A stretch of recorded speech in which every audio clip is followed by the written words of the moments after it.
WhatsApp வழியாக English cafe மூலம் உங்களுடைய ஓய்வு நேரத்தில் ஆங்கிலம் கற்கலாம். மேலும் விவரங்களுக்கு 7418809324 இந்த நம்பருக்கு வாட்ஸ்அப் பண்ணுங்க. மாண்புமிகு அமைச்சர் சேகர் பாபு அவர்கள். மாண்புமிகு பேரவைத் தலைவர் அவர்களே, கிளாம்பாக்கம் பேருந்து நிலையத்தை பொறுத்தளவில் திறப்பதற்கு முன்பாக ஒரு விமர்சனமும் திறந்ததற்கு பின்பாக ஒரு விமர்சனமும் தொடர்ந்து நடைபெற்றுக் கொண்டிருக்கின்றது. சுருக்கமாக ஒரு 2 நிமிடத்தில் அவருடைய வரலாறை கூற இந்த அவையில் நான் கடமைப்பட்டுள்ளேன். 2013ஆம் ஆண்டு இந்த பேரவையில் கிளாம்பாக்கம் பேருந்து நிலையத்தை அன்றைய ஆட்சி அறிவித்தது. 2013ஆம் ஆண்டு அறிவிக்கப்பட்ட அந்த திட்டம் 2018ஆம் ஆண்டு டெண்டர் கோரப்பட்டது. 2019ஆம் ஆண்டு ஒப்பந்த புள்ளி நிறைவு செய்யப்பட்டு பணி தொடங்கப்பட்டது. அந்த ஒப்பந்தத்துடைய கால அளவு 2021ஆம் ஆண்டு மார்ச் மாதத்தில் முடிய வேண்டும் என்றது ஒப்பந்தத்துடைய கால அளவு. அந்த ஆட்சி மாற்றத்திற்கு பிறகு திராவிட மாடல் ஆட்சி மாண்புமிகு தமிழக முதல்வர் தலைமையில் ஏற்பட்ட பிறகு கிளாம்பாக்கம் பேருந்து நிலையத்துடைய ஆய்வுக் கூட்டத்தை மாண்புமிகு தமிழக முதல்வர் தலைமையிலே அன்றைக்கு அந்த துறையுடைய அமைச்சராக இருந்த அருமை அண்ணன் முத்துசாமி அவர்கள் தலைமையில் தொடர் நடவடிக்கையாக ஆய்வுக் கூட்டம் நடத்தப்பட்டு நிறுத்தப்பட்ட அந்த பணிகளை திட்டம் எந்த ஆட்சியில் கொண்டு வரப்பட்டது என்பது முக்கியமல்ல, தொலைநோக்கு பார்வையோடு இருப்பதால் அதை விரைந்து முடிக்க வேண்டும் என்று மாண்புமிகு முதலமைச்சர் உத்தரவிட்டார். இந்த திட்டம் அறிவிக்கப்பட்ட பிறகு 2.5 ஆண்டு காலம் முந்தைய ஆட்சிதான் ஆட்சி பொறுப்பில் இருந்தது. அறிவிக்கப்பட்டு அடிக்கல் நாட்டப்பட்டதோடு சரி, முதலமைச்சர் தான் அதை அடிக்கல் நாட்டியிருக்கின்றார். அந்த கல்வெட்டையும் நாங்கள் அங்கிருந்து எடுக்கவில்லை, கட்சி மாற்றங்கள் என்று அந்த கல்வெட்டையும் அங்கே வைத்திருக்கின்றோம். ஒரு முறை கூட அந்த பணிமுனைக்கு சென்று ஆய்வு மேற்கொள்ளவில்லை.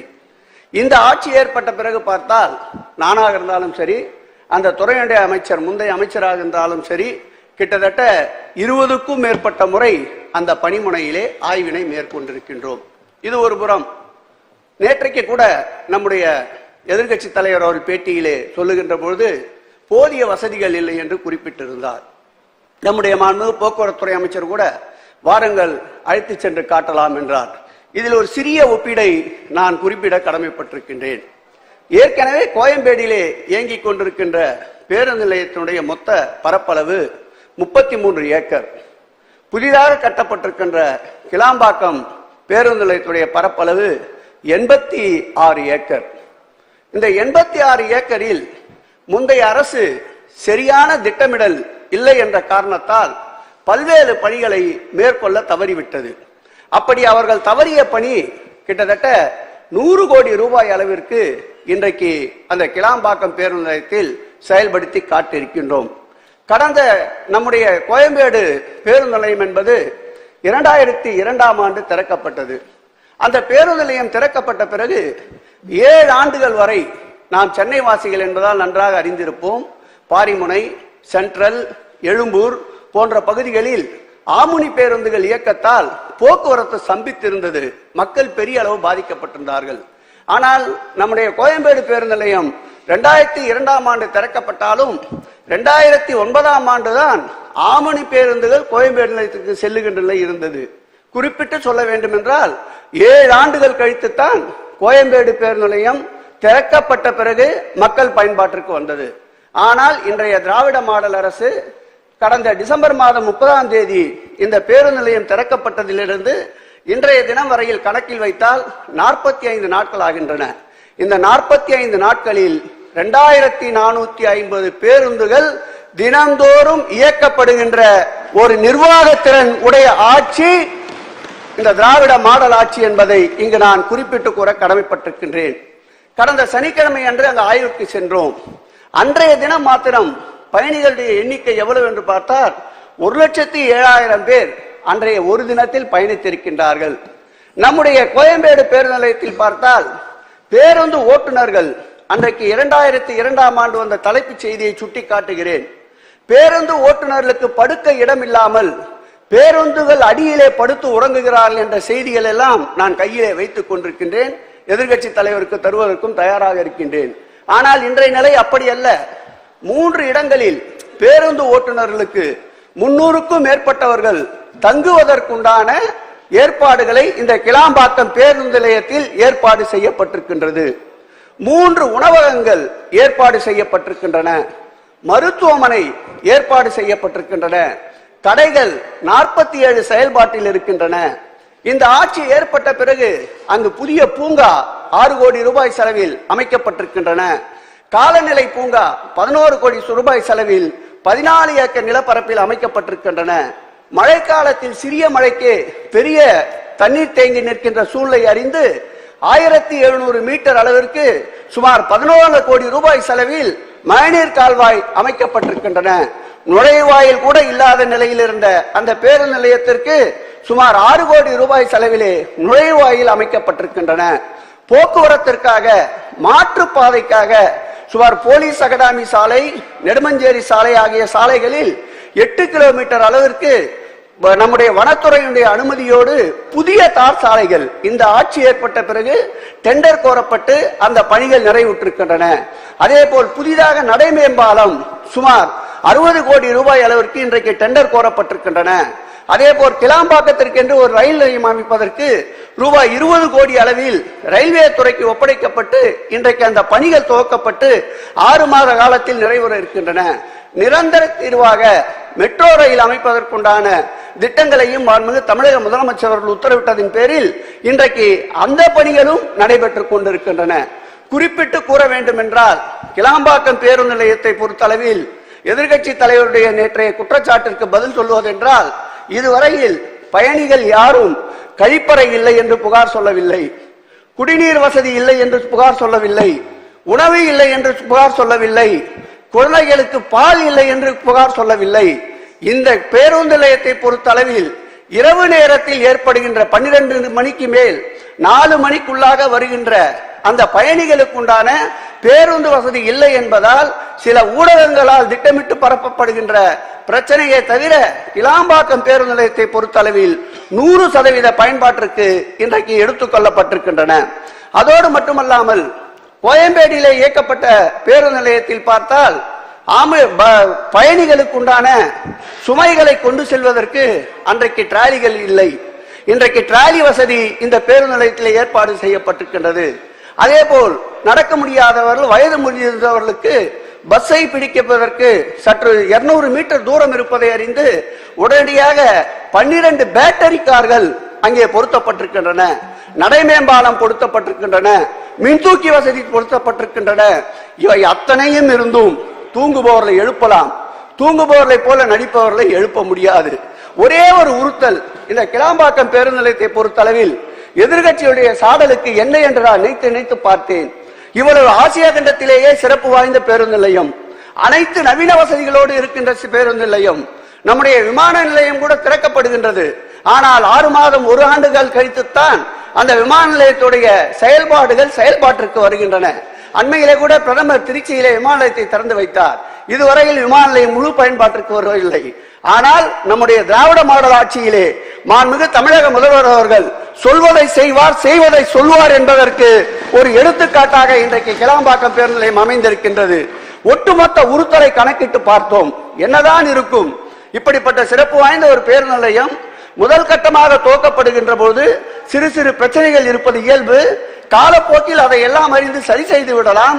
ஆனால் இப்படி தொடர்ந்து புகார் கூறுறாள் என்று சிந்தித்து பார்க்கின்ற பொழுது என்னுடைய சிந்தைக்கு வருவதெல்லாம் தலைவர் கலைஞர் 100 பேருந்து நிலையம் என்று வைத்ததால் தான் இந்த அவதூறுகளை தொடர்ந்து மனமில்லாதவர்கள் பரப்பி வருகிறாள் என்பதை நான் இங்கே கோடிட்டு காட்டி கிளாம்பாக்கம் பேருந்து நிலையத்தில் இன்னும் தேவைப்படுகின்ற அனைத்து அடிப்படை வசதிகளையும் நிறைவு செய்கின்ற வகையில் பல்வேறு மாற்றங்களை இந்த 45 நாட்களிலே கிளாம்பாக்கம் பேருந்து நிலையத்தில் கொண்டு வந்திருக்கின்றோம்.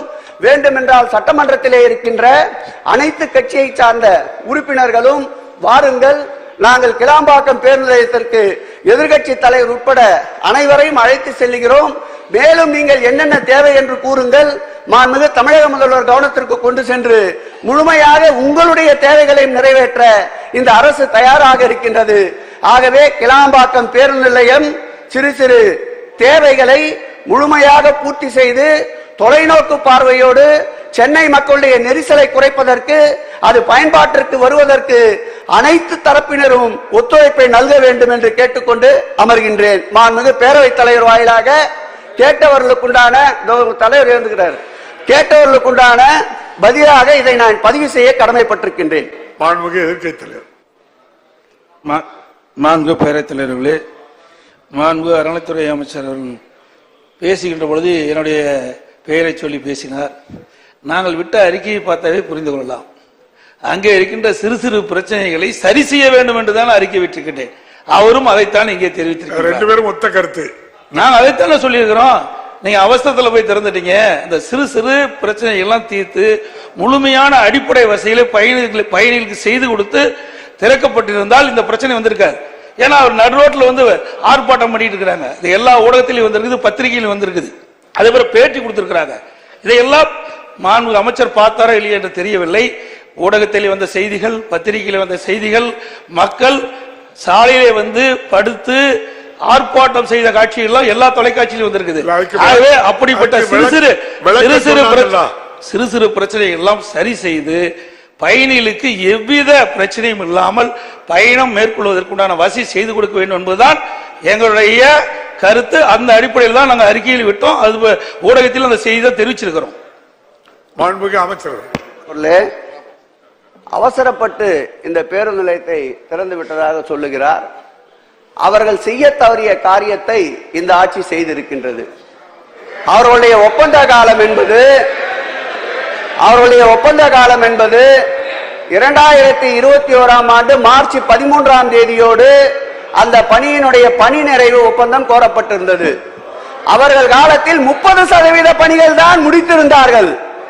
மீத 70% பணிகளை முடித்ததோடு அல்லாமல் 100 கோடி ரூபாயை திட்டமிட்டு பயணிகளுக்கு தேவையான அனைத்து வசதிகளையும் செய்து தந்த அரசு இந்த அரசு என்பதை நான் பதிவு செய்கிறேன். எதிர்க்கட்சி தலைவர் மற்ற உறுப்பினர்கள் வந்தால் அந்த கிளாம்பாக்கம் பேருந்தத்தை முழுமையாக சுற்றி பார்த்து விட்டால் நிச்சயம் மாண்புமிகு முதலமைச்சர் அவர்களை எதிர்க்கட்சி தலைவரே புகழக்கூடிய அளவிற்கு அந்த கிளாம்பாக்கம் பேருந்து நிலையம் அமைந்திருக்கிறது என்பதை மாண்புமிகு சட்டப்பேரவை தலைவர் வாயிலாக எதிர்க்கட்சி தலைவருக்கு தெரிவித்துக் கொள்கிறேன். குற்றச்சாட்டா சொல்லல, 30% முடிஞ்சிருந்து மீதி. எதிர்க்கட்சி தலைவர் அவர்கள். மாண்புமிகு பேரவைத் தலைவர் அவர்களே, நாங்கள் விட்ட அறிக்கை ஊடகத்தின் வாயிலாக குறிப்பிட்டதெல்லாம் அங்கே இருக்கின்ற பயணிகள் சொல்லுகின்ற கருத்தின் அடிப்படையில் தான் நாங்கள் வெளியிட்டோம்.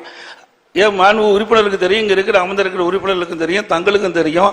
கொரோனா காலம் 2020 எப்படி இருந்தது நாடே அறியும். ஓராண்டு காலம் எந்த பணியும் மேற்கொள்ளவில்லை. அதனால அந்த குறிப்பிட்ட காலத்தில் அந்த பணி நிறைவு செய்ய முடியவில்லை. ஆட்சி மாற்றம் ஏற்பட்டது. உங்களுடைய ஆட்சி வந்த பிறகு அந்த பணி செஞ்சிருக்கிறீங்க.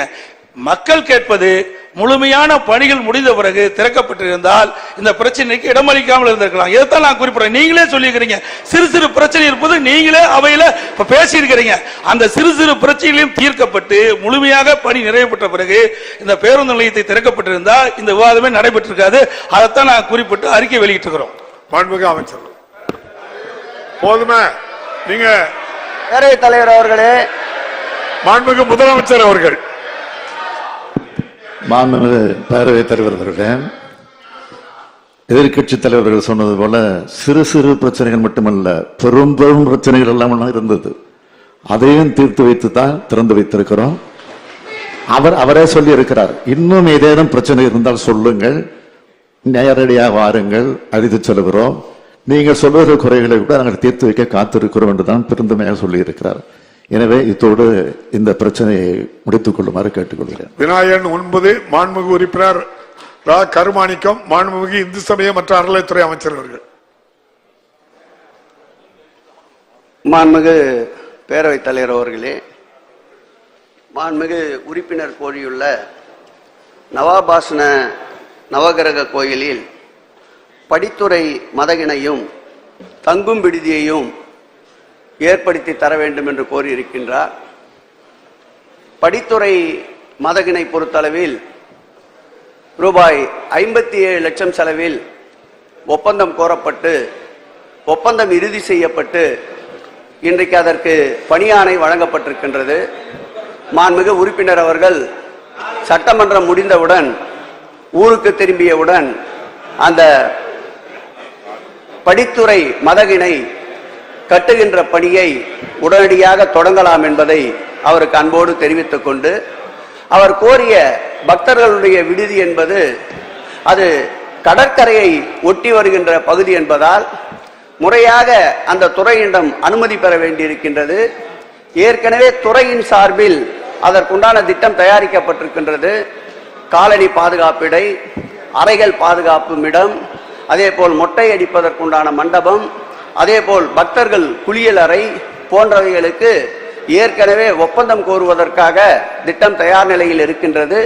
உரிய துறையினுடைய அனுமதி பெற்றவுடன் அந்த பணியும் வெகு விரைவில் டெண்டர் கோரப்பட்டு பணிகள் துவங்கப்படும் என்பதை மாண்புமிகு பேரவையின் தலைவர் வாயிலாக உறுப்பினருக்கு தெரிவித்துக் கொள்கிறேன். மாண்புமிகு உறுப்பினர் ராம கருமாணிக்கம். மாண்புமிகு பேரவைத் தலைவர் அவர்களே, தேவிப்பட்டினம் நவபாஷான நவ கிரக கோவிலுக்கு நிதி ஒதுக்கி தந்ததற்கு மாண்புமிகு அமைச்சர் அவர்களுக்கு என்னுடைய நன்றியை நான் தெரிவித்துக் கொள்கிறேன்.